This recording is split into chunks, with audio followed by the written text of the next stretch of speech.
માં કે જે દીકરાના મોત પાછળ રડી નહીં, પરંતુ એક એવી આગ બની કે આખા ગામના વંશનો અંત લખાઈ ગઈ.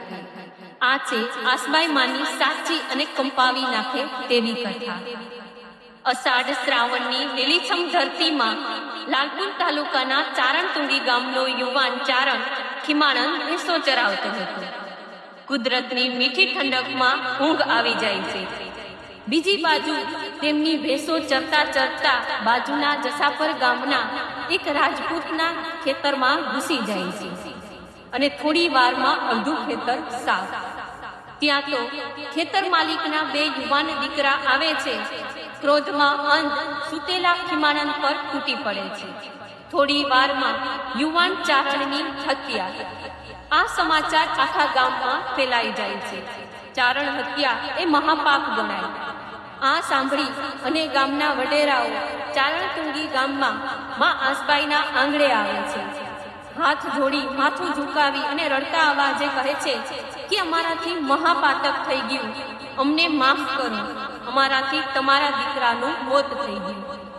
આ સાંભળી અને આસબાઈ માનું કાળજું સળગી ઉઠે છે અને કહે છે કે તમે વગર વાકે મારા દીકરાને વધેરી નાખ્યો, એનું પ્રાયશ્ચિત તો લાગશે. એમ કહી એ લીમડાનું દાંતણ ઉપાડી તેને ચીરી અને રોપે છે અને કહે છે કે જેમ જેમ આ લીમડો વધશે તેમ તેમ જસાપર ગામના રાજપૂતોના વંશનો નાશ થશે અને જ્યારે આ લીમડો સુકાઈને પડી જશે ત્યાં સુધીમાં તો ગામનું રાજપૂતોનું એક એક ખોરડું નાશ પામશે. આમ કહી અને ચારણોને પણ ચેતવણી આપે છે કે આજથી જસાપર ગામના અન્નજળનો ત્યાગ કરો, નહીતર તમારી પણ આ જ દશા થશે. અને માં આસબાઈ કહે છે કે મારે તમારા મસાણમાં નથી મરવું. એમ કહી પોતાનો દીકરાનો મૃતદેહ ખોળામાં લઈ અને ચેહ પર બેસી જાય છે. માં જોગમાયાને યાદ કરે છે. ત્યાં તો જમણા પગના અંગૂઠામાંથી અગ્નિ પ્રગટે છે અને આસબાઈ માં અને તેમનો દીકરો ખીમાણંદ પંચ મહાભૂતમાં વિલીન થઈ જાય છે.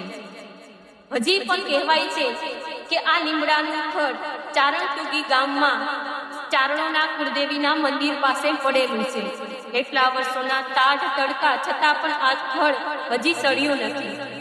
આ કથા માત્ર શાપની નથી, પરંતુ એક માના અન્યાય સામે ઊભી રહેલી આગની કથા છે.